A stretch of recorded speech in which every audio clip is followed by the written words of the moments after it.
toda la parte de las reformas organizativas, procesales y esa estrategia de transformación que, como hemos visto, es fundamental, esa integración entre lo que es la reforma de procesos, la reforma tecnológica y la reforma de la organización. Para esta ponencia van a darla dos asesoras de la Dirección General de Servicio Público de Justicia, a las que realmente admiro a las dos, porque además están consiguiendo que esto sea una realidad. Lo comentábamos un poco antes en las conversaciones de pasillo. Hay un riesgo muy importante de creer que un proyecto de transformación digital o una aplicación, por el hecho de que esté la aplicación, funciona. Hay que incorporar lo que es la gestión del cambio, lo que es las capacidades directivas y lo que es las cuestiones organizativas de aquellos cuerpos que realmente trabajan con el sistema de información, no los informáticos. Y esa parte quizá en algunas comunidades autónomas, pues digamos que flojea. Ese proyecto que hemos intuido al principio, sinérgico entre lo que es la parte de procesos, organización, ámbito directivo político y tecnologías, pues en algunos sitios se deja solamente a la tecnología para ver si consigue hacer milagros, y la tecnología no hace milagros. La tecnología es instrumental en todos los ámbitos y más en justicia. Por eso, esta parte de reformas organizativas, procesales y estrategia de implantación, que estáis liderando desde Servicio Público de Justicia de manera magistral, se va a presentar por Marta García de Vicuña, asesora de la Dirección General de Servicio Público de Justicia, junto con Escarlata Gutiérrez Mayo, ambas fiscales, y que están en la Dirección General de Servicio Público de Justicia en estos temas. Y la Dirección General de Servicio Público de Justicia, no ha podido venir la directora general, pero es la administración de justicia en el territorio del Ministerio y también en la parte del Ministerio. Yo no quiero dejar de resaltar y agradecer el papel que tiene, porque siendo una dirección general, realmente tiene el trabajo de un ministerio. Lleva los edificios, lleva las relaciones con los sindicatos, lleva las relaciones con los jueces o los fiscales, lleva la gestión económica completa, lleva el mantenimiento, lleva el personal, lleva los concursos, lleva las cuestiones jurídicas, lleva las gerencias territoriales de justicia, que espero que podáis comentar un poco por arriba la importancia que tienen en el ámbito del servicio público de justicia. Siempre pensamos en registro civil y el órgano judicial, gerencias territoriales de justicia. Cuando llamáis al teléfono que aparece en las botellas de lejía porque se le ha tragado el niño, estáis llamando a la Dirección General de Servicio Público de Justicia, porque lleva, y es una pena que no lo podáis ver, pero es increíble lo que es el CSI en España. El Instituto Nacional de Toxicología, que ver el edificio por dentro y el trabajo de los investigadores es espectacular. Por cierto, si no recuerdo mal, fue el primer sistema en el mundo con el sistema de inteligencia artificial de reconocimiento de semen en muestras, ¿vale?, del mundo. Todo esto y mucho más, institutos de medicina legal, la cuenta de consignaciones judiciales con 4.500 millones de euros de saldo, digamos, vivo, pero con 1.600 millones de euros que se mueven cada mes. Cada mes. Por eso digo saldo vivo, porque dice, no, están acumulados en la cuenta de consignaciones 4.500 millones de euros. Hombre, si se movieran 100 euros al mes estarían acumulados, pero es que entran y salen de media 1.600 millones de euros de la cuenta de consignaciones judiciales de España cada mes. Todas estas cuestiones se llevan desde la Dirección General de Servicio Público de Justicia y debido a que tienen las principales competencias en materia de esta transformación digital, de este cambio de los juzgados a los tribunales de instancia, van a ser quienes os ofrezcan esta presentación a partir de ahora. Así que nada, os dejo en buenas manos y muchísimas gracias por participar en estos cursos de verano. Pues muchas gracias, Aitor, por tu presentación y por invitarnos a participar en este curso. Es un placer estar aquí con vosotros esta mañana. Como decía Aitor, esta ponencia tiene tres ejes fundamentales, lo que son las reformas organizativas, las reformas procesales y las digitales. Entonces las iremos abordando en este orden. En lo que es la parte procesal nos vamos a centrar fundamentalmente en las reformas en el ámbito procesal civil, con la introducción de los MAS como requisito de procedibilidad, y en el ámbito de las reformas del proceso penal, ¿vale?, sin perjuicio de que la Ley de Eficiencia, como sabéis, introduce también otras modificaciones.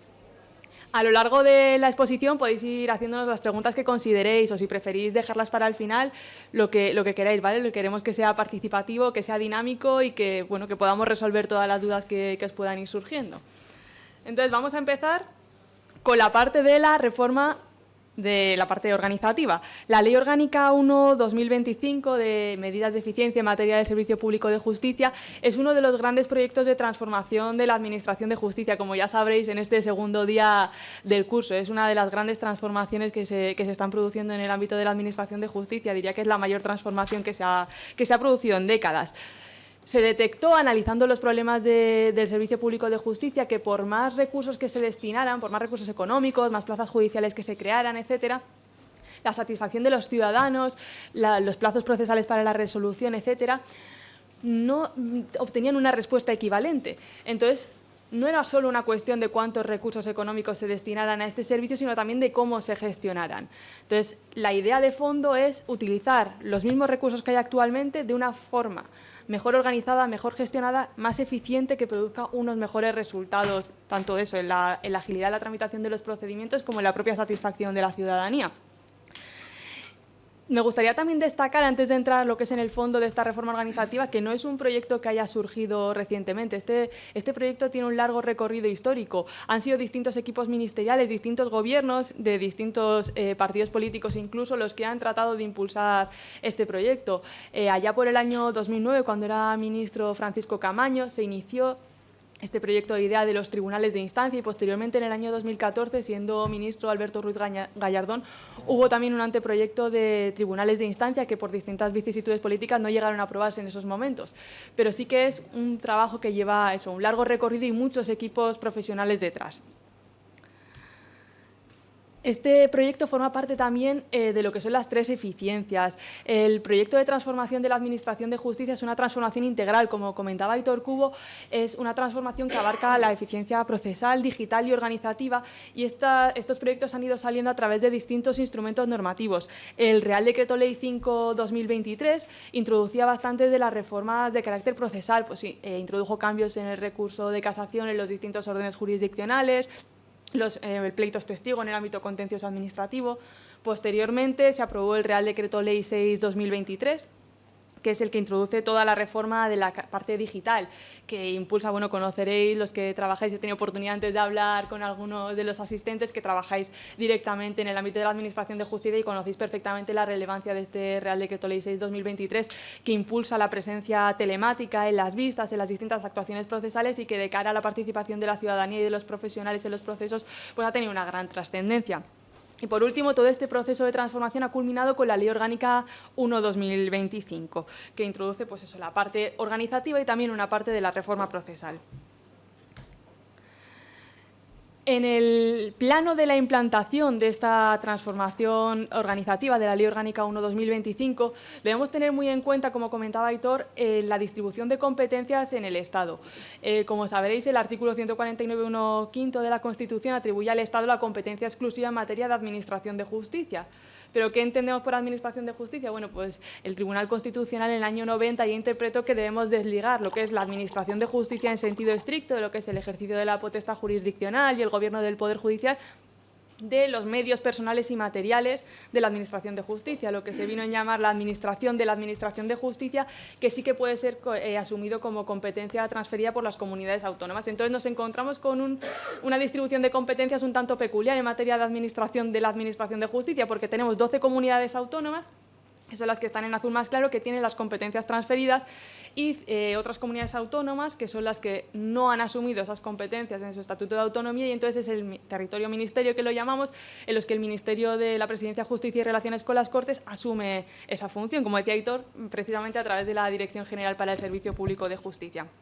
Entonces, en este mare magnum de competencias, la implantación de la Ley Orgánica 1/2025, del nuevo modelo organizativo, requiere una colaboración muy estrecha con las comunidades autónomas con competencias transferidas para evitar que haya distintas velocidades en el proceso de implantación. Los tribunales de instancia tienen que estar operativos en todo el territorio nacional en unas fechas determinadas. Entonces, esto requiere distintas adaptaciones, pues, de espacios físicos, tecnológicas, etcétera, que han requerido esa actividad coordinada con las comunidades autónomas. a través de distintos órganos de colaboración que ya existían anteriormente y que, como son el CTAG, como son el CNEG, etcétera, la conferencia sectorial, comisiones sectoriales, etcétera, distintos grupos de trabajo de carácter técnico que permiten que esta interoperabilidad entre los sistemas, que esta implantación del nuevo modelo se produzca de la manera más uniforme posible en todo el territorio. Bueno, pues vamos a entrar ya a lo que es en el meollo de lo que es el nuevo modelo organizativo de los órganos judiciales. La reforma a nivel organizativo tiene tres pilares fundamentales, que son los tribunales de instancia, las oficinas judiciales y la oficina de justicia en el municipio. Entonces vamos a ir viendo uno por uno cuáles son las diferencias que introducen. En cuanto a los tribunales de instancia, podemos definirlos como una organización de carácter colegiado que introduce o que inserta en su ámbito todo lo que eran los órganos judiciales unipersonales que existían anteriormente. Es decir, pasamos de 3.900 prácticamente juzgados unipersonales a tener 431 tribunales de instancia, uno en cada partido judicial. Y dentro de cada tribunal de instancia habrá división en diferentes secciones que se corresponden con los distintos órdenes jurisdiccionales que había anteriormente. Pues si antes había un juzgado de instrucción número 1, ahora habrá un tribunal de instancia con una sección de instrucción en su ámbito y dentro de esa sección de instrucción se insertan los distintos jueces unipersonales. Decía que los definíamos como un órgano colegiado, pero sí que me gustaría destacar que es un carácter colegiado a efectos únicamente organizativos. El ejercicio de la potestad jurisdiccional sigue siendo unipersonal, cada juez sigue conservando su competencia y sus facultades de decisión sobre cada procedimiento.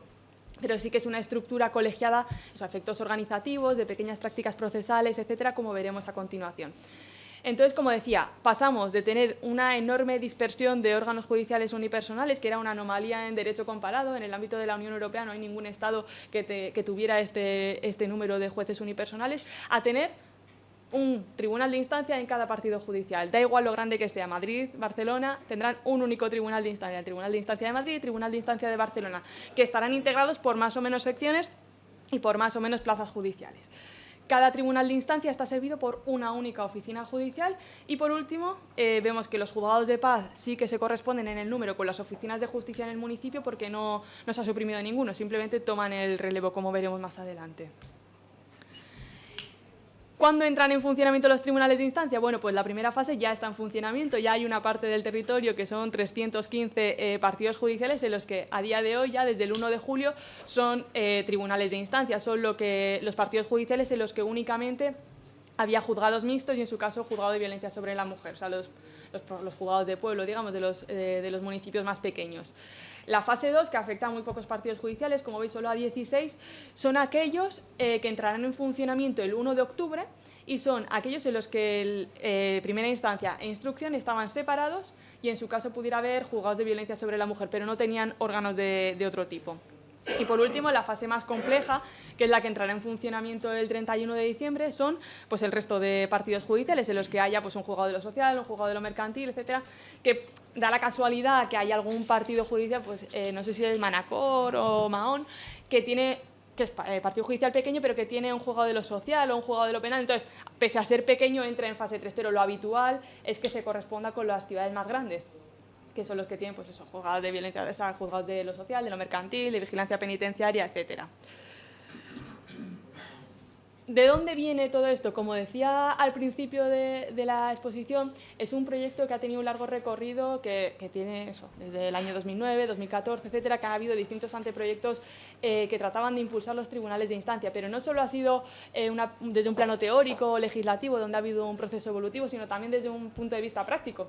La oficina judicial se ha puesto en práctica en el caso del territorio ministerio con un piloto en Badajoz que ha obtenido unos resultados estupendos. Como podéis ver, la resolución en las ejecuciones aumentó en un 41% con la implantación de este modelo y la pendencia se redujo en un 72% desde 2023 hasta 2024. Entonces vemos que realmente es un modelo que funciona, que este sistema de organización de la oficina judicial es más eficiente y que permite obtener unos mejores resultados.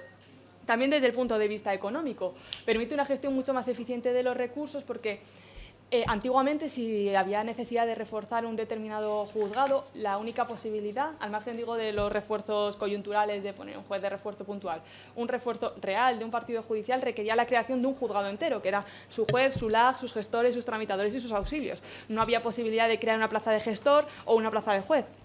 Había que crear la estructura completa. En cambio, el nuevo modelo es mucho más flexible porque lo que nos permite es detectar cuál es el eslabón de la cadena en el que están las necesidades de personal y crear únicamente esas plazas. Entonces, antiguamente la creación de un juzgado completo conllevaba un coste solo de personal, sin incluir los costes de edificios, tecnologías, etcétera, de 400.000 euros. En cambio, la creación de una plaza judicial tiene un coste de 90.000 euros. Esto, como os digo, como se puede entender fácilmente, permite una gestión muchísimo más eficiente. Si vemos que es necesario crear una plaza de juez, bueno, pues creemos una plaza de juez, no hace falta crear todas las plazas vinculadas a un juzgado tradicional. El programa de implantación de este nuevo modelo organizativo por parte del Ministerio aborda distintas líneas de trabajo. Bueno, en primer lugar, la adaptación de todos los sistemas de información, que de estos habrá hablado con mayor detalle Aitor Cubo anteriormente, pues todas las adaptaciones tecnológicas necesarias para la entrada en funcionamiento del nuevo modelo, pues desde la numeración de los procedimientos que continúe una vez que entre en funcionamiento el tribunal de instancia, etcétera. Bueno, como lo ha explicado Aitor mucho mejor, no me voy a detener en este punto, ¿vale? En segundo lugar, pues la adaptación de los espacios físicos. Este nuevo modelo organizativo decimos que tiene una oficina judicial única para todo el tribunal de instancia, entonces la idea si creáramos un edificio desde la nada en este momento sería hacer espacios diáfanos en los que todo el personal del servicio de la Administración de Justicia estuviera junto, se pudieran formar equipos, áreas, etcétera, y hubiera una comunicación muy fluida entre todos ellos, que formaran un único equipo, que no estuvieran el sistema de cajitas tradicionales de yo soy el funcionario del número 1 o soy el funcionario del número 2. Todos los funcionarios van a trabajar para todos los jueces. Entonces, la idea sería pues, crear ese espacio diáfano, hacer esas adaptaciones del espacio físico que vayan en consonancia con esa idea de una oficina única. Para hacer esto, bueno, en algunos edificios es muy sencillo, hablo en el ámbito de territorio y ministerio, pero bueno, en las comunidades autónomas con competencias transferidas es similar. Hay edificios que desde su origen se han concebido con esta idea. Por ejemplo, en el caso de Cuenca, el edificio se concibió con la idea de la nueva oficina judicial y entonces ya cuenta con esos espacios diáfanos, entonces la adaptación es muy sencilla. Hay otros espacios como, por ejemplo, puede ser el Palacio de Justicia de Soria, que es un edificio muy antiguo, es muy bonito, pero claro, es muy antiguo y tiene espacios muy compartimentados en los que esta adaptación es más complicada. Entonces, desde la Subdirección General de Obras y Patrimonio, que forma parte de la Dirección General para el Servicio Público de Justicia, se ha ido visitando una por una cada una de las sedes de todos los edificios judiciales de fase 1, y ahora se continúa con fase 2 y fase 3, para ver cuáles eran esas posibilidades de adaptación. Entonces, en función de las características de cada edificio y de las necesidades, pues se han ido haciendo esos reajustes de movimientos de personal para implantar también, desde un punto de vista físico, el nuevo modelo organizativo.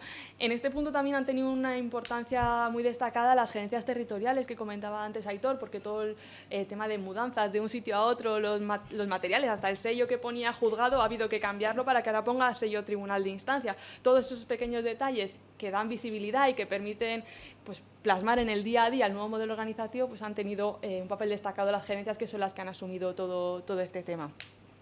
Otro de los puntos muy importantes para la implantación del nuevo modelo es el tema de los recursos humanos, el proceso de acoplamiento de todo el personal de servicio de la Administración de Justicia. Quien antes era el gestor del juzgado de instrucción número 1, ahora va a pasar a ser gestor del servicio común de tramitación. Todo esto requiere una adaptación del personal pues que ha requerido también un importante trabajo. Ha requerido negociación sindical, hubo un acuerdo con los sindicatos en su momento pues, para respetar las condiciones de movilidad geográfica, condiciones económicas de todo el personal al servicio de la Administración de Justicia, negociación pormenorizada de cada una de las RPTs de los distintos órganos judiciales, etcétera. O sea, es un trabajo también ingente el que hay detrás del proceso de acoplamiento del personal, luego el concurso de las plazas de libre designación, el concurso de las plazas singularizadas, el proceso de acoplamiento de las plazas genéricas, etcétera. Otra de las líneas de trabajo que se está llevando a cabo en la implantación es el tema de la formación y sensibilización. Pues como esta sesión o este curso completo que estáis teniendo en estos días, hasta formación directa en los órganos judiciales, formación en los despachos de abogados. Por ejemplo, en el caso de los órganos judiciales de fase 1, los que decíamos que ya están en funcionamiento como tribunal de instancia, en el caso del territorio ministerio se han realizado visitas a cada uno de los partidos judiciales por parte de personal del ministerio y también de los secretarios coordinadores o secretarios de gobierno para explicar directamente a todo el personal de ese juzgado cuáles son los cambios, cuáles son las implicaciones directas en su funcionamiento, cuál es la idea del nuevo modelo, etc. Y por último, se han abordado también diferentes modificaciones reglamentarias. Por ejemplo, me gustaría destacar pues, el Real Decreto 530-2025 que se ha aprobado recientemente, que introduce todo lo que son las modificaciones o adaptaciones reglamentarias en el ámbito del tema de personal. Y también el Real Decreto 422-2025, del que hablaré más después en la parte de las reformas del proceso penal, que es el que crea nuevas plazas en las secciones de violencia sobre la mujer y crea también secciones de violencia contra la infancia y la adolescencia. Pero bueno, como hablaremos de eso más adelante, no me voy a extender en este momento. ¿Cuál es la composición del Tribunal de Instancia? Bueno, decíamos que el Tribunal de Instancia es único en el partido judicial, está integrado por diferentes secciones y en ellas se integran las plazas judiciales. Además, habrá un presidente en cada Tribunal de Instancia, que es la figura que viene a suceder a los jueces decanos. Este presidente del Tribunal de Instancia va a asumir las mismas funciones que venían desarrollando los decanos, pero también va a tener unas funciones un poco más ampliadas. Va a tener la función de coordinar un poco el funcionamiento del Tribunal de Instancia. Decíamos que es un modelo más flexible el que se introduce con la Ley de Eficiencia, pero también es un modelo con tendencia a una mayor homogeneidad en las prácticas procesales, porque es una cuestión muy común, los que trabajáis en el ámbito de la Administración de Justicia lo sabéis, cuando alguien presenta una denuncia, una demanda o lo que sea, a ver con quién te ha caído. Te ha caído con el 1, te ha caído con el 3, porque sabemos que cada uno tiene distinta forma de operar. Y esto es una cuestión que genera mucha inseguridad jurídica en el ciudadano. No puede ser que dependa de que te caiga en el 1 o en el 3 la velocidad en la tramitación o la forma de proceder en pequeñas prácticas procesales. Evidentemente, lo que decía, con estricto respeto a la función, a la potestad jurisdiccional, que sigue siendo unipersonal. Pero no me refiero a la resolución de fondo, me refiero a las pequeñas prácticas procesales. Pues en el ámbito penal es muy común que algunos jueces de instrucción, antes de dictar el auto de procedimiento abreviado, unos dan traslado al fiscal para informe, otros, en cambio, dictan directamente el auto de procedimiento abreviado o el sobreseimiento. Entonces, estas pequeñas diferencias entre juzgados, la idea es que vayan desapareciendo, que el Tribunal de Instancia, al ser único, cada una de sus secciones tenga prácticas procesales homogéneas. Y en esto, el presidente del Tribunal de Instancia tiene un papel destacado porque tiene la función de impulsar esa coordinación. Tiene que promover la unificación de criterios y todo esto yo creo que va a redundar directamente en un mejor servicio, porque los ciudadanos van a saber a qué atenerse, sea el juez que sea el que va a resolver, sin perjuicio del criterio de fondo que pueda tener el juez, pero me refiero, lo que decía, a efectos de agilidad de la tramitación, de pequeñas prácticas procesales, etcétera. En las secciones que tengan a partir de 8 plazas judiciales, además, habrá un presidente de sección, que bueno, al final tendrá las mismas funciones que el presidente del Tribunal de Instancia, pero bueno, en su ámbito. Por ejemplo, en el caso de Madrid, que al ser un partido judicial muy grande, pues tiene distintas secciones y dentro tiene muchas plazas judiciales, pues bueno, podrá haber un presidente de la sección de instrucción que hará estas funciones de unificación y coordinación en el ámbito de su jurisdicción. En esta diapositiva podemos ver un pequeño ejemplo de cómo queda esta nueva estructura. El primer ejemplo es un partido judicial muy pequeño. Pongamos, por ejemplo, Barbate, que yo he tenido oportunidad allí de prestar servicio durante bastante tiempo.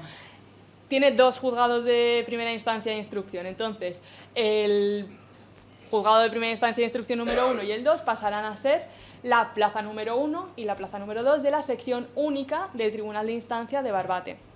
La composición mínima del Tribunal de Instancia es que tenga una sección única, que es la sección de civil y de instrucción, lo que eran los mixtos de los pueblos de siempre. Entonces, sería Tribunal de Instancia de Barbate con una sección única de civil y de instrucción integrada por 2 plazas judiciales. El segundo ejemplo que vemos es un partido judicial ya más grande que tiene distintos órdenes jurisdiccionales. Entonces, tendremos el Partido Judicial Madrid, por ejemplo, el Tribunal de Instancia de Madrid, que están integrados pues, por una sección civil, una sección de instrucción, una sección de lo social, una sección de menores, etcétera, las que correspondan a los órdenes jurisdiccionales que tuviera. Y dentro, pues las plazas judiciales que existieran actualmente. Cada juez sí que mantiene la numeración que tuviera. El juez número 1 seguirá siendo la plaza número 1 de la sección de instrucción del Tribunal de Instancia que corresponda, ¿vale? Disculpa. Sí. Sí, entonces, antes, cuando presentábamos escritos... Sí, gracias.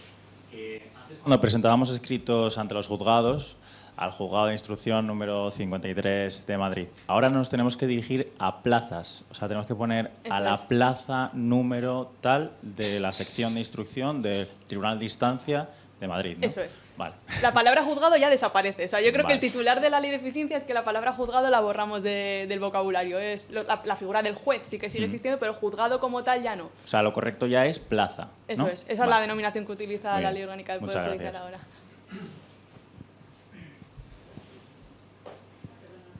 Ya aprovechamos.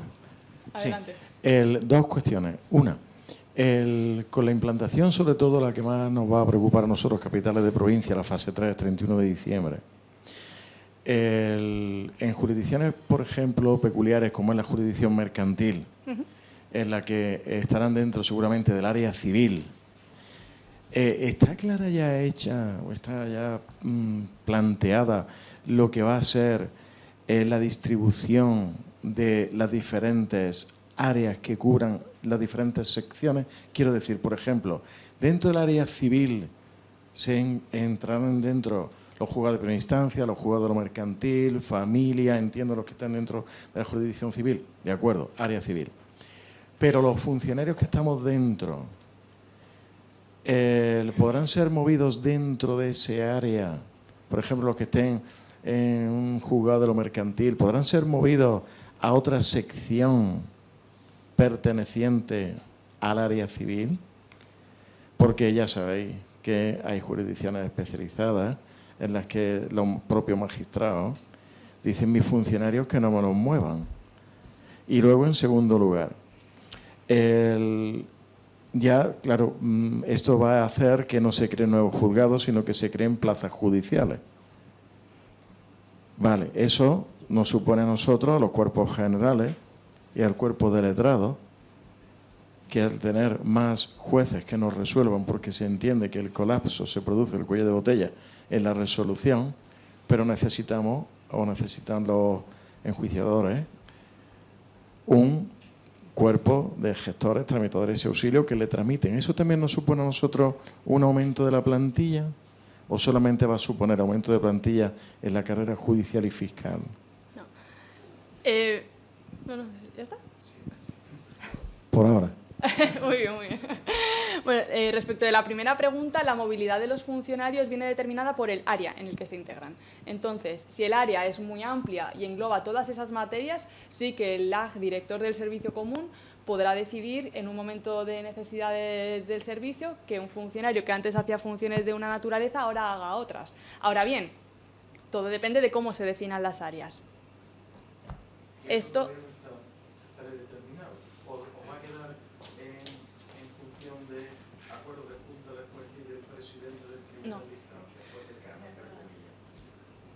No. Es que el tema es que, claro, se trata de una comunidad autónoma transferida, por lo que hemos estado hablando antes, en el caso de Andalucía. Entonces, en el caso de Andalucía en particular, no sé cómo va a quedar. Sí que la oficina judicial, de hecho, podemos ir viéndolo a continuación.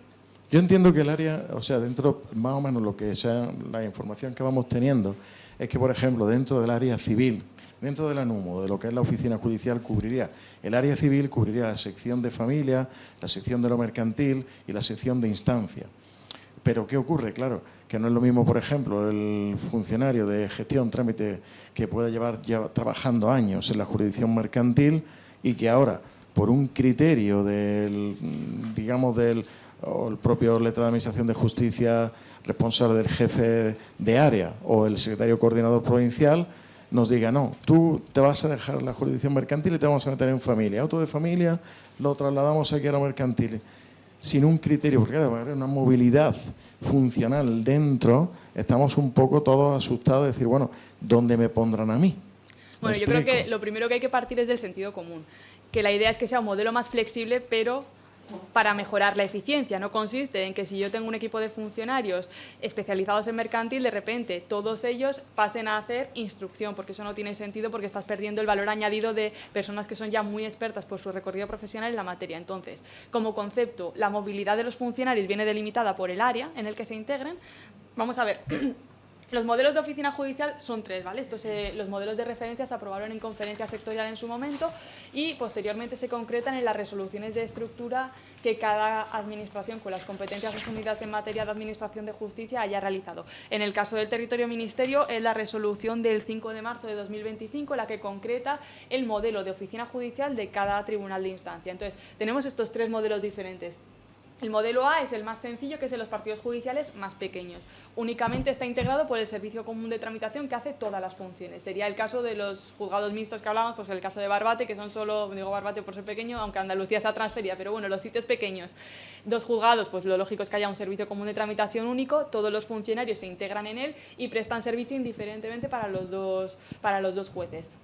El modelo B es una versión intermedia que integra el Servicio Común de Tramitación y el General, que hace funciones un poco transversales que no estén atribuidas a otros servicios, pues los del registro y reparto, notificaciones, ejecuciones, etcétera. Y por último, el modelo C, que es para los partidos judiciales más complejos, que es el que estamos hablando precisamente, que tendrá además un servicio común de ejecución, que hará todo lo que es la ordenación de las ejecutorias de los distintos órdenes.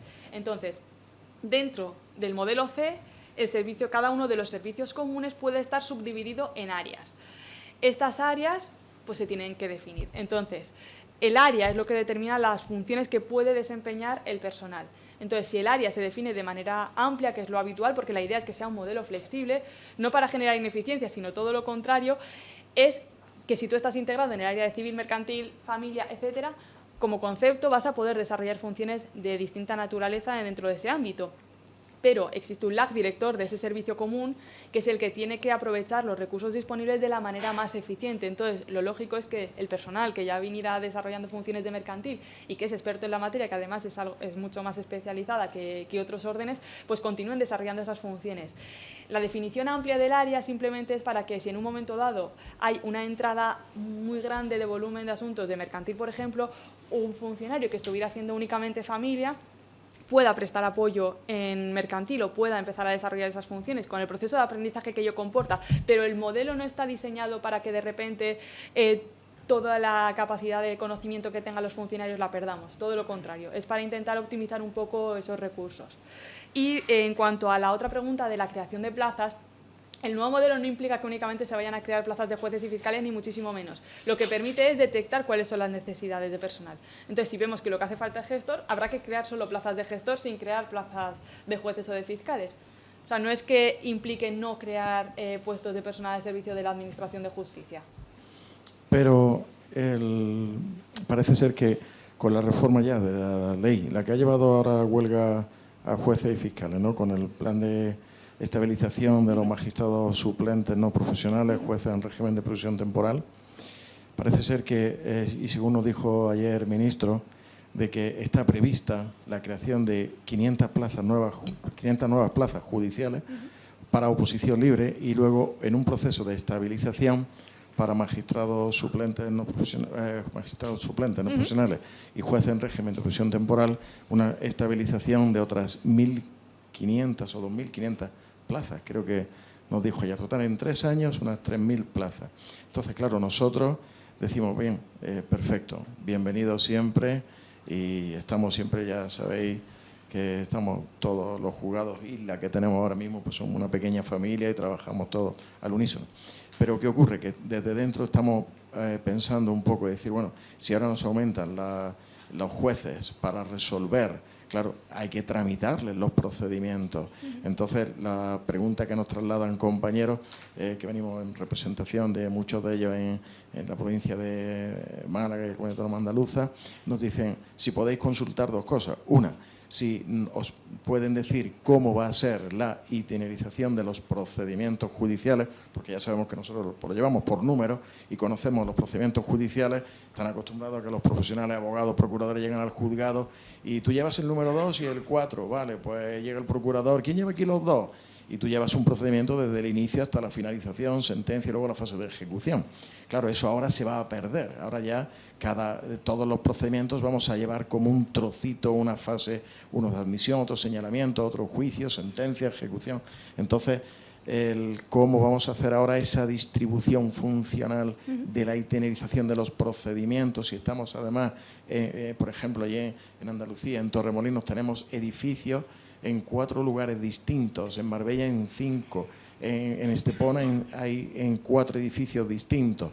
Y entonces existen dudas sobre si al aumento de plazas judiciales también lleva aparejada el incremento de la plantilla funcionarial de los cuerpos generales que nos necesitan para tramitarle todos esos procedimientos. No van a estar los justiciables cruzados de brazos si no tienen plantilla detrás que les aumente. Y dos,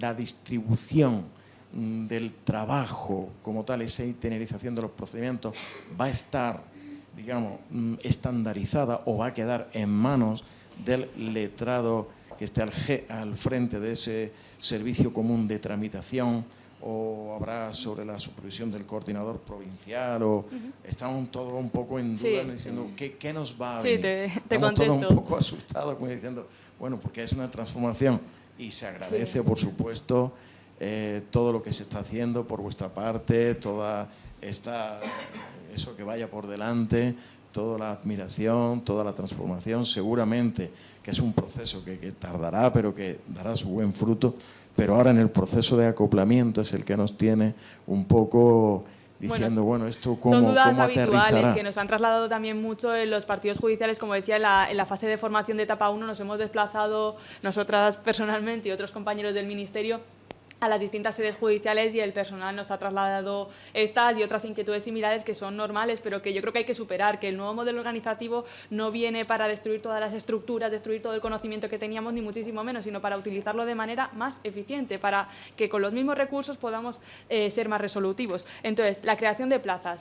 La creación de plazas siempre ha sido separada. La oferta de empleo público de jueces y fiscales ha ido por un lado y la del personal de servicio de la Administración de Justicia ha ido por otro. Entonces, que el ministro anuncie la convocatoria de plazas judiciales y fiscales no implica nada respecto de las plazas del resto de personal al servicio de la Administración de Justicia. Yo creo que es una buena noticia siempre contar con más jueces y fiscales al servicio de la Administración de Justicia. Entonces, yo creo que por ese lado ninguna inquietud. Lo que digo, simplemente el nuevo modelo nos va a permitir detectar las necesidades y crear las plazas necesarias. Nada más. No implica que no se vayan a crear de determinados cuerpos.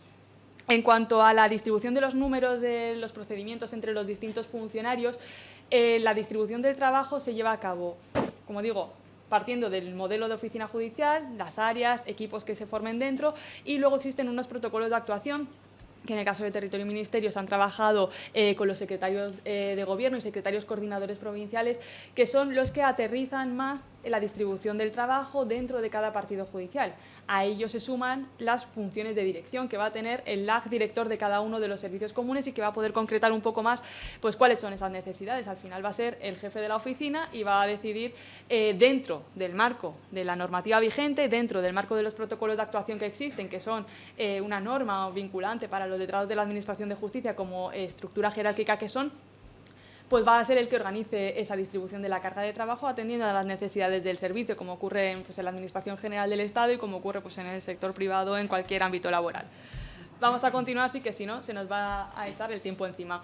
Este era simplemente un ejemplo de cómo queda el Tribunal de Instancia con la Oficina Judicial integrada, ¿vale? El Tribunal de Instancia de Toledo con todas sus secciones, las distintas plazas judiciales y la Oficina Judicial, que en este caso tiene los 3 servicios y tiene distintas áreas dentro de su ámbito.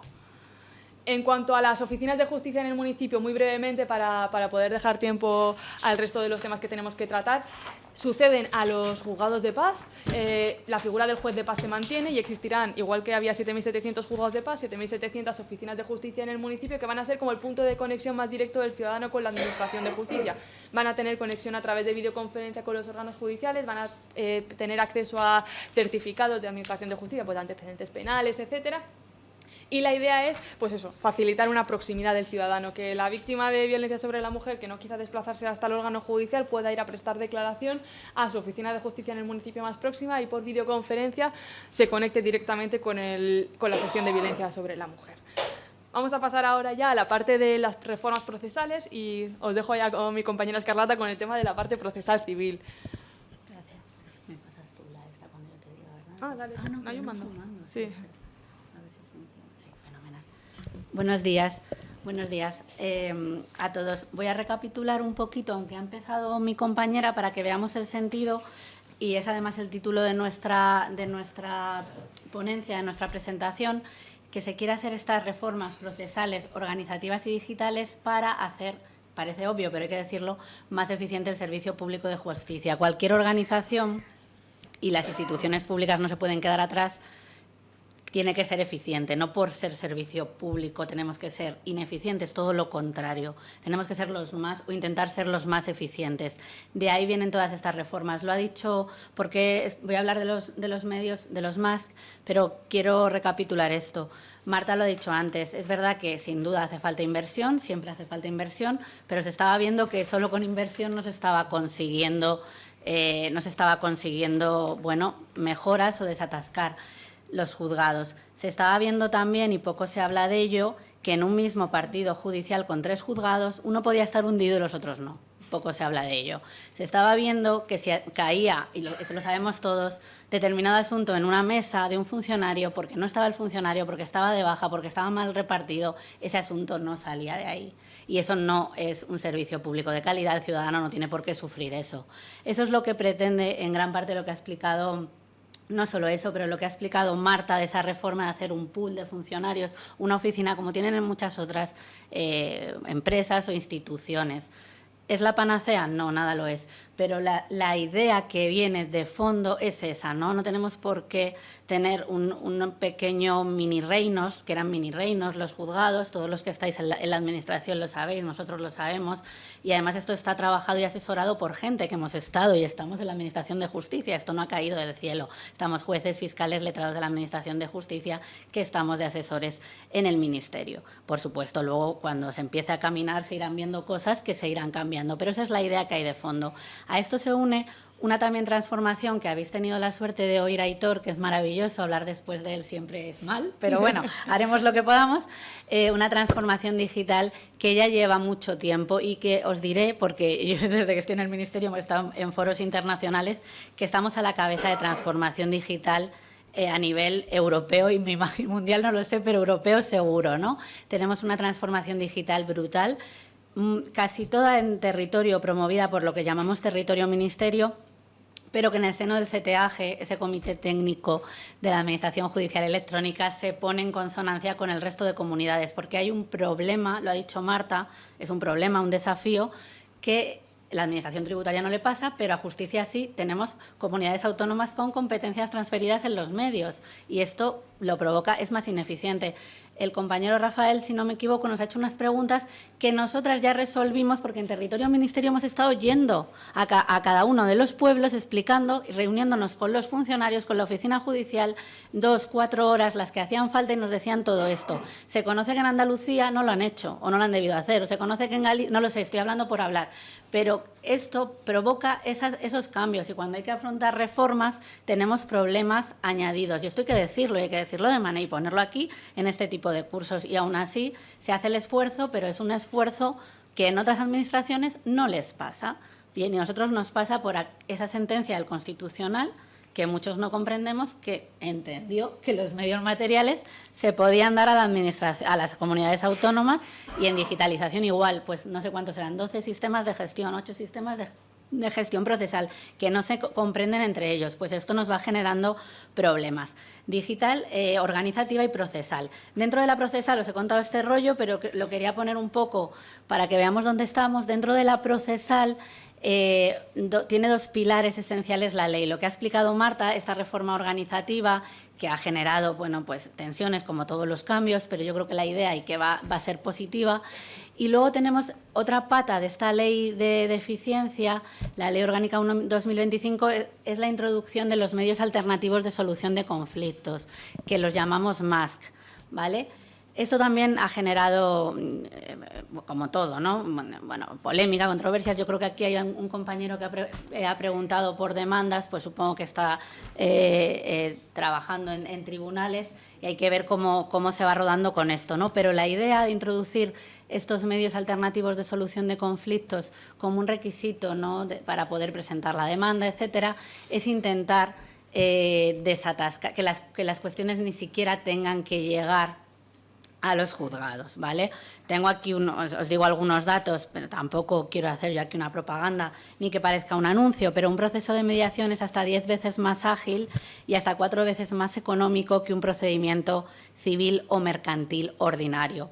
el coste medio de la mediación puede ser 1.800 euros frente a 8.000 euros del mismo procedimiento en la jurisdicción ordinaria. Es decir, que es un éxito, y los que sois abogados o trabajéis lo sabéis, y yo creo que ya estaba, muchos lo comentan, ¿no? Que ya estaba, ya se hacía, ya se negociaba, pero es un éxito si se consigue que no se judicialice.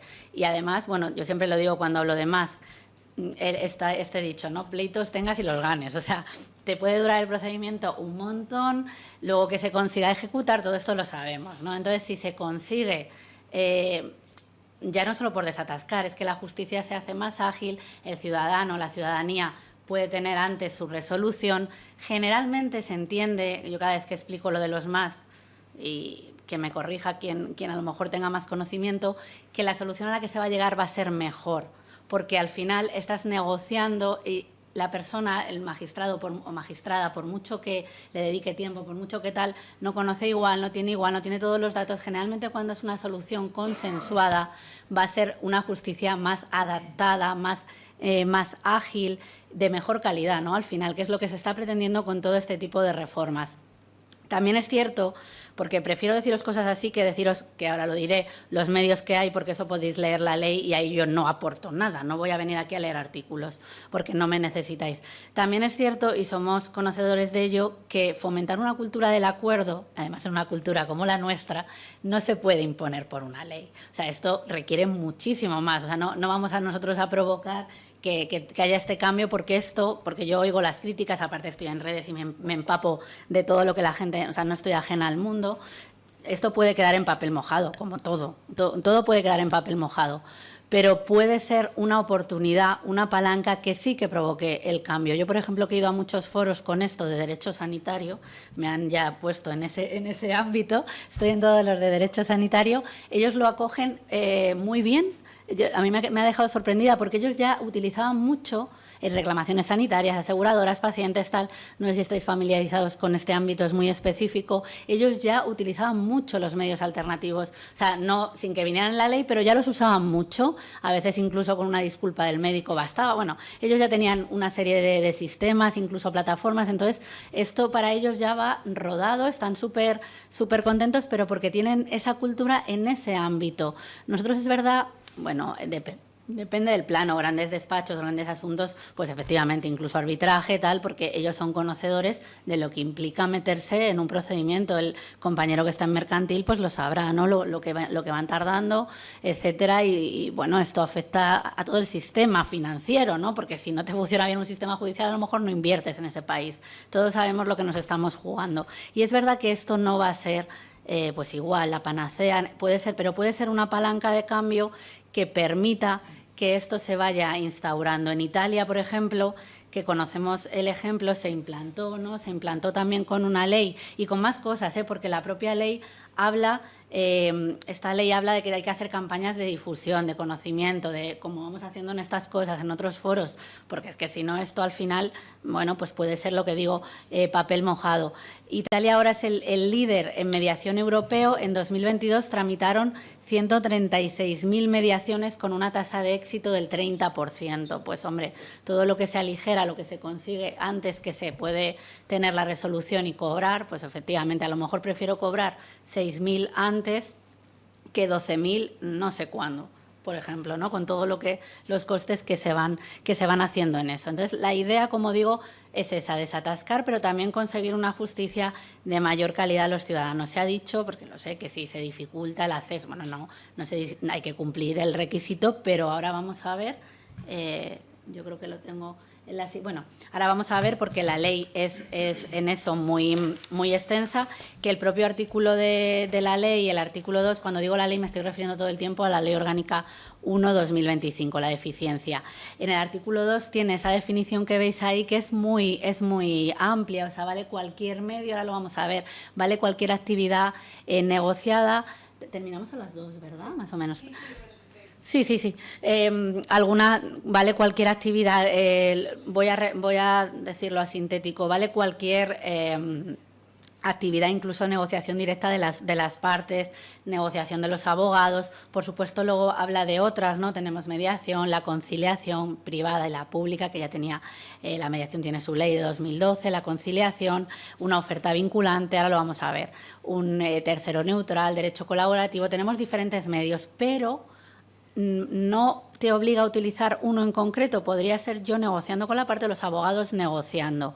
¿Qué pasa? Eso tiene que acreditarse, ese requisito, y ahí es donde han podido surgir, pero creemos que es una cuestión de tiempo, problemas. Bueno, ya habréis visto, no sé si estáis en esto, juntas de jueces, de no sé, de familia, de no sé dónde, de no sé qué, de no sé cuánto, diciendo los criterios para entender cumplido este requisito. Precisamente con los tribunales de instancia, el juez decano, etcétera, la idea es que se vayan fijando pautas uniformes, ¿no? No tiene ningún sentido que en un sitio te exijan un burofax al menos 2 veces, en otro uno solo una vez, pero claro, la ley no puede llegar tampoco hasta ese detalle. Eso es a lo mejor ahora lo que en este periodo, obviamente, cuando algo se implanta, siempre hay un periodo, ¿no?, de desconocimiento, pero eso tiene que ser cuestión de tiempo y de que se unifiquen los criterios, pero realmente la ley es muy amplia en lo que permite, lo que quiere obligar es a negociar.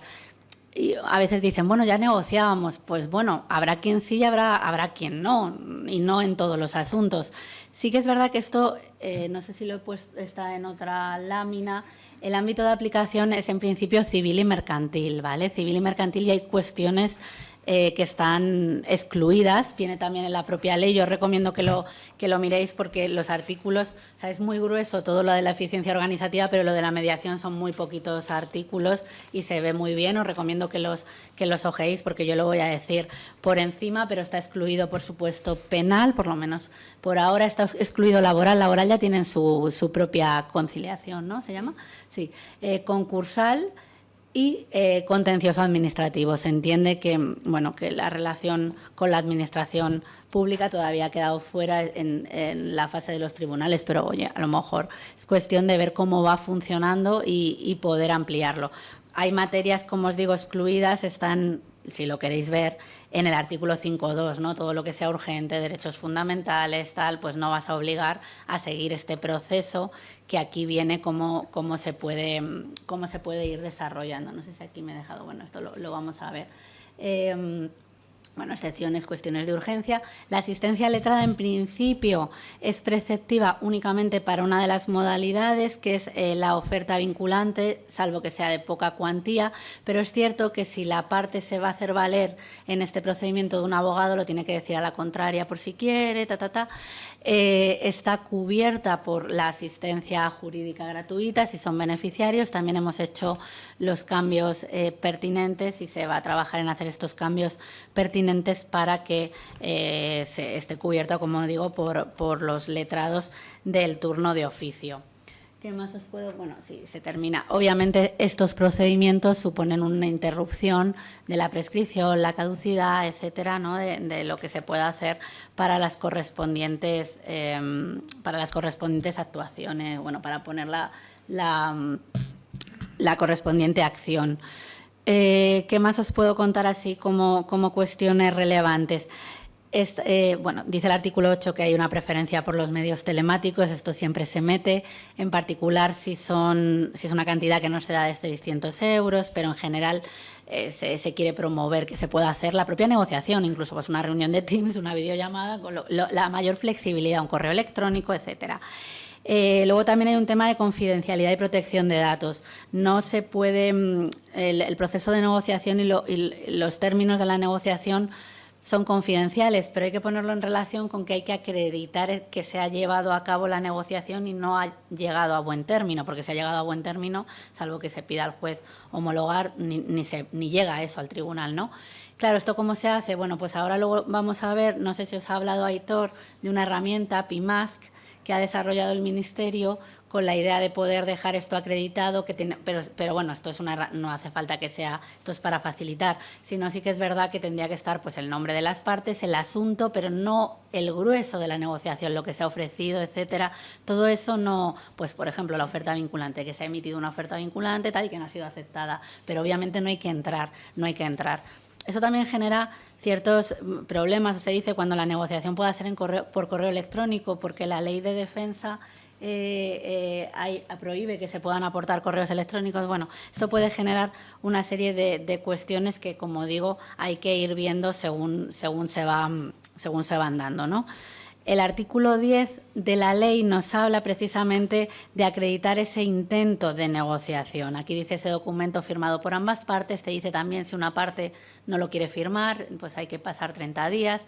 Efectivamente, esto mal utilizado puede dilatar un procedimiento, porque eso nadie lo niega, pero es que, claro, nadie hace leyes pensando que se va a hacer un fraude. De todas se puede, eso nadie lo, o sea, no voy a decir, claro, pues efectivamente yo quiero dilatar lo máximo, te voy a contestar, no te contesto, ahora te digo que no acepto, otros 30, sí, nadie va a decir lo contrario, pero no es la idea, y aún así hay otro concepto en la ley, el abuso del servicio público, que puede ser para sancionar, para imponer costas, precisamente para quien tenga una actividad obstruccionista, precisamente también para pleitos que ya han sido resueltos, pleitos más, a todos estos que se siguen, sí, pues no quiero. En este caso, aunque ya se sabe que ha sido condenado reiteradamente, pues todo esto, hay ese concepto de abuso de servicio público, donde se pueden imponer las costas, donde se puede imponer una sanción. Todo ello viene con la reforma de la ley de enjuiciamiento civil. Pero en ese artículo 10 te dice cómo funcionar en los casos en los que no interviniendo un tercero, porque cuando interviene un tercero es muy sencillo. El tercero está obligado de ese tercero neutral, el proceso de derecho colaborativo, una mediación, lo que sea. Ese tercero te tiene que dar un certificado de que sea, os lo digo así con términos muy coloquiales, que se ha intentado esa negociación y que no ha llegado a buen puerto. Pero cuando es directa entre las partes, en ese artículo 10 se dice cómo se hace cuando pues no contesta, cuando no tal, porque claro, si es fenomenal, se formula una oferta, pues no la acepto, pues ya con eso, ¿no? Podrías poner, como digo, solamente haciendo referencia a ello, no al contenido. Pero cuando no contesta, cuando no tal, cuando no se le localiza, ahí es donde pueden venir un poco los problemas, y en principio ese artículo 10 lo tiene recogido, pero ya digo, está habiendo todavía en esa fase donde algunos, bueno, son los letrados los que tienen que admitir, letrados de la Administración de Justicia te piden 2 intentos, otro tal, por cosas que voy oyendo, ¿no? Pero yo creo, como he dicho, que es cuestión de tiempo. Ahí veis lo del abuso del servicio, ¿no? Que en las costas. Esto de las costas también ha dado lugar a diferentes doctrinas, y el coste de esta actividad de conciliación, o esto es más previa, se puede incluir en las costas. Hay bastantes letrados que entienden que no, porque el artículo que la regula, que no sé si es el 741, te dice que no están incluidos, pero hay otros letrados que entienden que sí, pues igual lo iremos viendo. Para los beneficiarios del servicio de justicia gratuita, ¿lo tienen cubierto? Pues en principio no. Lo que tienen cubierto es la asistencia letrada, pero por ejemplo un tercero neutral no. Otra cosa es que acudieran a una a lo mejor conciliación del letrado de la Administración de Justicia, que esa no hay que pagarla, pero de otros terceros en principio no está cubierta por la justicia gratuita. Digo en principio con la regulación que hay, se podrá ver si se cambia o cómo vamos evolucionando con eso. Bueno, se puede llegar a un acuerdo total o parcial, es vinculante para las partes, cómo se formaliza, se puede elevar a escritura pública, para que tenga valor de título ejecutivo se tiene que elevar a escritura pública, etcétera. Estos son los artículos 11, 12 y 13. ¿Vale? El 14 nos habla de los diferentes medios, que aquí no los tengo. El artículo 14 nos habla de los medios, que ya digo, es súper flexible porque admite hasta la directa de las partes y de los abogados. Pero bueno, habla de la mediación, conciliación ante notario, ante registrador, ante el letrado de la Administración de Justicia, ante el juez de paz. El 15 te habla de la conciliación privada, los requisitos que se tienen que tener. Se está trabajando en el Ministerio también para hacer un estatuto del tercero neutral. Se está todavía trabajando en un texto, bueno, pues para ver las funciones, las incompatibilidades, una serie de cuestiones. El artículo 17 nos habla de la oferta vinculante confidencial, que esto me consta que se está utilizando por compañeros letrados. El artículo 18 de la opinión de persona experta independiente, dice qué consiste, cómo se puede utilizar, y el 19, el artículo 19 del proceso de derecho colaborativo, igual con las partes, con la persona, que se pueda tener en cuenta, etcétera. Esto ya os digo que en principio no voy a hablar más ni de todos los requisitos porque lo podéis leer directamente. Me interesa quedarnos un poco con la idea de que es un proceso flexible donde se quiere primar esa autonomía de la voluntad y se permite cualquier medio de negociación, hasta la negociación de las partes directas, ni siquiera la del abogado, luego la de los abogados. Luego hay que ver efectivamente cómo lo dejamos documentado, acreditado, y que en principio es para civil y mercantil, pero pese a ello hay excluido una serie de materias que por la urgencia o la trascendencia de los intereses en juego se hace necesario que se puedan ver con mayor celeridad. Y también la idea es que se mete ese concepto que os he dicho de abuso de servicio público para hacer efectivo esto de verdad, ¿no? Para que no se utilice para dilatar, para tal, sino que tenga una verdadera efectividad y que la parte que esté intentando abusar, perdonar la redundancia, pues tenga una sanción, ¿no? Y haya incentivos para que esto se utilice bien, o al menos, pues si no se quiere llegar a un acuerdo, no se utilice para dilatar más las causas.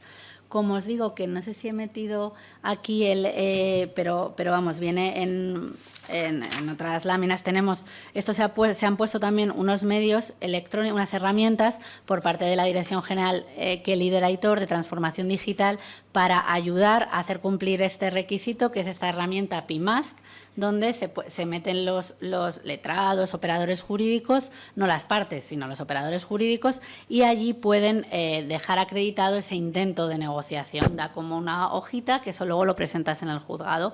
No tiene por qué utilizarse esta herramienta, como digo, puede utilizarse otro medio, pero es una que se pone a disposición, obviamente de manera gratuita, para que los operadores jurídicos lo puedan utilizar, y la idea es que sea interoperable y valga para cualquier sistema, ¿no?, de gestión procesal.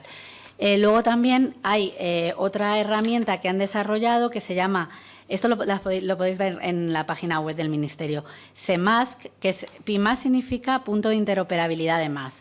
SEMAS es el sistema electrónico de medios adecuados de solución de controversias, y esto es para gestionar las mediaciones intrajudiciales, que son ya en el seno del procedimiento.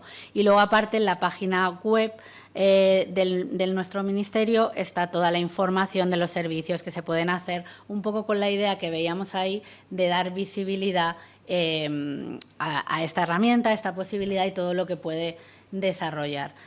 Los servicios más se prevé, pero no me voy a centrar tampoco demasiado en esto, y también por si luego hay alguna pregunta, se prevé en la ley, en esa disposición adicional, que se puedan hacer unos servicios más, ¿no?, en las comunidades administrativas, que pueden tener pues un letrado, gestor, tramitador, pero todavía se está viendo un poco la configuración, la estructura, y la idea es para potenciar, informar a los ciudadanos, derivarles a recursos, coordinar. Todas estas funciones que vienen en la propia ley, se está viendo todavía cómo sería su configuración, pero la idea es que haya este servicio más. Se tiene que ver igual toda la estructura territorial, etcétera, pero que haya estos servicios donde la ciudadanía, y también los profesionales, pero la ciudadanía pueda informarse e incluso ser derivados a este tipo de servicios. Como digo, toda la idea es fomentar que esto se utilice, que sea útil, que sea fácil, que sea cómodo para los ciudadanos, porque únicamente aprobar una ley y no hacer nada más, pues no va a llevar al éxito de la reforma. Igual que se hace con la eficiencia organizativa, pues con la procesal exactamente igual. La visibilidad, ya os digo, viene en la ley, y es lo que estamos haciendo con este tipo de cursos, jornadas, y que estamos intentando de todas las maneras posibles. Voy a pasar a Marta, luego retomo yo, voy a pasar a Marta con las reformas procesales de la LECRIM. Bueno, en el ámbito penal, muy brevemente, porque ya vamos con la hora un poco justa, por si también queréis hacer alguna pregunta al finalizar. Las reformas en el ámbito del proceso penal van en la misma línea que el conjunto de la ley, facilitar la agilización procesal, pero en este caso también teniendo una especial perspectiva de protección de la víctima y de fortalecimiento de los derechos de defensa del acusado. Una de las reformas que más repercusión ha tenido, que probablemente conozcáis, es la atribución de la competencia en materia de violencia sexual a las secciones de violencia sobre la mujer, que entrará en vigor el 3 de octubre de 2025. A partir de entonces, las secciones de violencia sobre la mujer conocerán no solo de los delitos de violencia de género, de los que ya conocían, sino también de los delitos contra la libertad sexual, trata con fines de explotación sexual, mutilación genital femenina, acoso con connotación sexual. Y esto va a comportar un incremento de la carga de trabajo en esta clase de órganos que ha llevado a la aprobación del Real Decreto 422/2025, que ha creado nuevas plazas judiciales en estas secciones y ha creado también las correspondientes plazas de fiscal. Este mismo Real Decreto ha creado también secciones de violencia contra la infancia y la adolescencia en Madrid, en Barcelona y en Málaga, en atención a, bueno, la base de ese Real Decreto ha sido el estudio de las cargas de trabajo de los distintos órganos en el ámbito de la violencia sobre la mujer y de la violencia contra la infancia. Entonces, pone en marcha, como digo, estas secciones de violencia contra la infancia y la adolescencia que la Ley de Eficiencia prevé en cumplimiento del mandato de la LOPIBI, pues bueno, las pone ya en marcha en estos 3 partidos judiciales. Otra de las novedades importantes de la ley, voy muy rápido, lo veo porque vamos un poco mal de tiempo, fomenta mucho la conformidad, igual que en el ámbito del proceso civil se fomenta la resolución extrajudicial de los conflictos con los MASC, en el ámbito del proceso penal se trata de reforzar la conformidad. Entonces se ha suprimido el límite de pena para la conformidad, ya no se aplica el límite de la pena correccional de los 6 años de privación de libertad. Y en el caso del procedimiento abreviado se ha introducido también una audiencia preliminar antes de la celebración del juicio oral, y esta audiencia preliminar tiene por objeto la posible conformidad entre las partes y el planteamiento de las cuestiones previas. Entonces, no impide un nuevo intento de conformidad al comienzo del juicio oral, pero sí que va a permitir cribar mucho lo que se señala para juicio. En una misma mañana, en lugar de señalar 12 juicios en el juzgado de lo penal, pues se podrán señalar 40 audiencias preliminares, citando únicamente a las partes, sin citar a testigos, peritos, etcétera, y entonces señalar únicamente para juicio a aquellos que sean estrictamente necesarios. Esto va a contribuir, pues, lógicamente, a desatascar juzgados de lo penal y también, pues, a mejorar la sensación de cara a los ciudadanos que acuden a un órgano judicial como testigo de no, que al final hay conformidad, que no tienes que declarar, vaya, pues he perdido aquí toda la mañana, que he tenido que estar esperando y al final me voy a casa. Bueno, pues es una medida que trata de evitar todo esto. También se protege en mayor medida a la víctima, puesto que se introduce la necesidad de dar audiencia a la víctima antes de cerrar una conformidad, cuando se considere necesario para ponderar un poco su alcance, y en todo caso cuando por la gravedad de los hechos o por tratarse de una víctima especialmente vulnerable pues sea indispensable.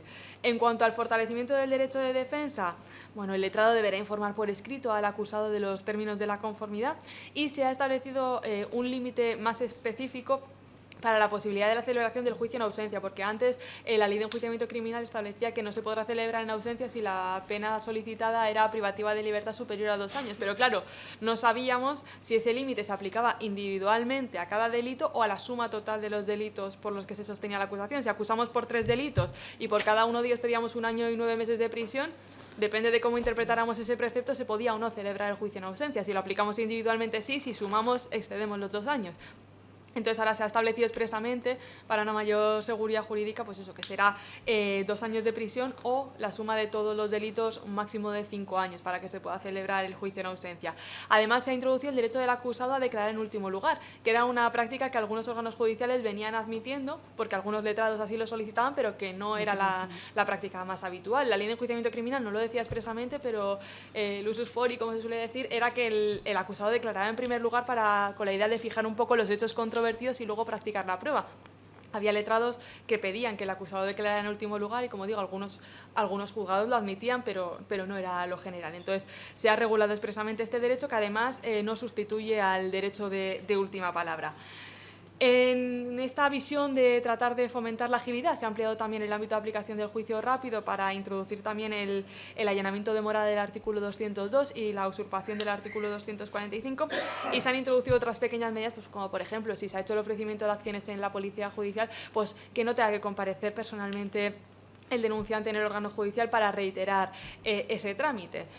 Y nada, os dejo con la parte final de eficiencia digital con Escarlata para que podáis ya plantear alguna cuestión si tenéis.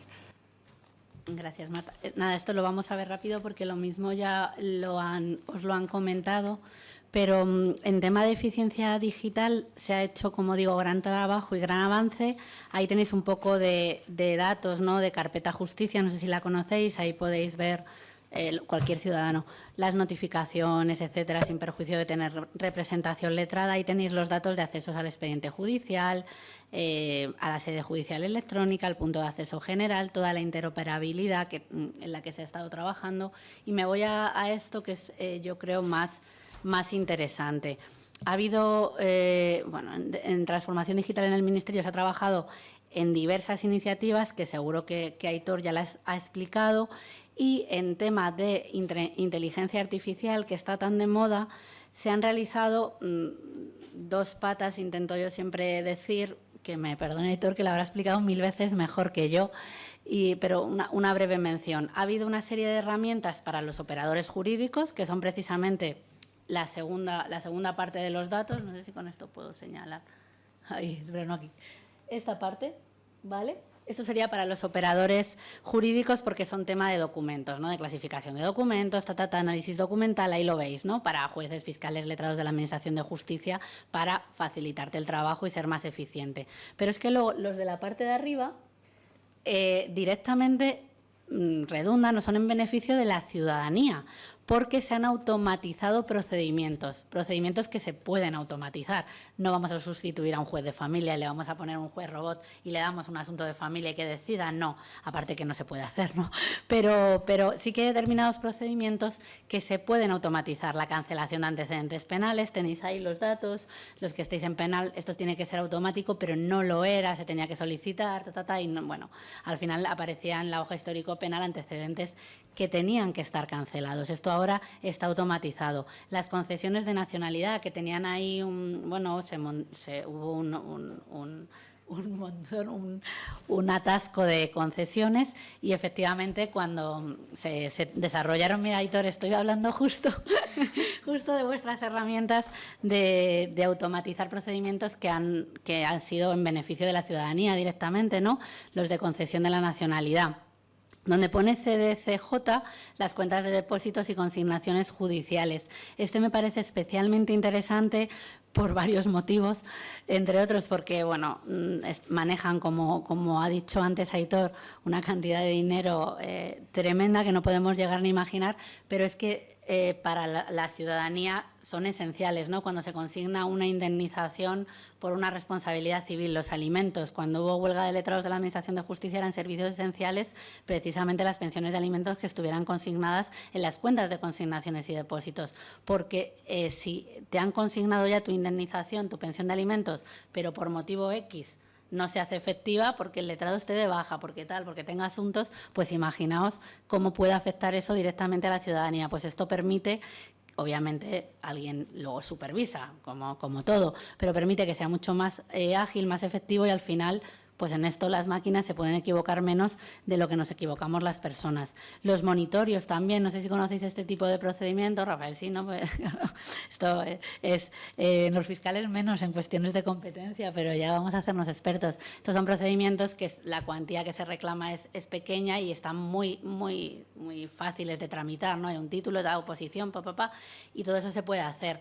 Y cuando hay oposición se transforma en un juicio verbal, o sea, no hay nadie tomando una decisión, no hay una máquina nunca tomando una decisión, que aparte eso no lo permitiría, ¿no? El reglamento de la Unión Europea, pero nunca hay una máquina tomando una decisión que tenga que tomar una persona. Pero todo lo que puede hacerse de manera seguida o tramitada o como tramitación guiada se puede perfectamente automatizar. Y en monitorios no solamente se automatiza, lo que os digo, se automatiza el reparto. Yo creo que el reparto de procedimientos se podría automatizar, en mi opinión, en prácticamente todos los procedimientos, porque repartirlo, o sea, que llegue y se reparta, esa función que hace, se pueden meter los criterios, es que a veces se han tardado, no en territorio ministerio, pero se han tardado 2 meses en repartir un procedimiento. Eso es tremendo, porque no sabes ni qué juzgado lo tiene, o sea, no puedes ni mandar un escrito de impulso, porque está en decanato, no debería pasar, pero ha pasado. Esas son cuestiones que la automatización, puede hacer muchísimo. Yo creo, se está trabajando en poder automatizar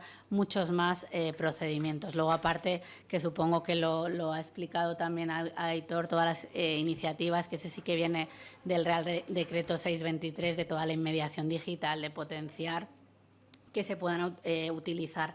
Que además esto, con lo que ha dicho Marta, con lo de los fijar criterios, los presidentes de tribunales de instancia, yo cuando lo explicaba en la formación siempre lo decía, digo, por ejemplo, una decisión que pueden tomar, porque esto ha pasado, que ha habido jueces que se niegan o deniegan que se pueda utilizar que se pueda utilizar la videoconferencia, habiendo medios. Pues a lo mejor uno de esos criterios es decir, mira, en este partido judicial, si un letrado lo pide, a no ser que se haya caído el sistema de tal, se va a permitir que se conecte un abogado. Yo es que mi jueza era contraria a ello y hacía a los abogados desplazarse 200 kilómetros o lo que hiciera falta porque no le gustaba. Y el de al lado sí, pues bueno, pues todas estas cuestiones que no son independencia judicial se pueden unificar. Ahí veis lo de las actuaciones telemáticas que ya se han desarrollado en territorio Ministerio de Ciberseguridad. En 2023 se logró ser el primer centro de operaciones de ciberseguridad en España con certificado bajo el perfil de certificación establecido en la guía. Ahí lo veis, ¿no?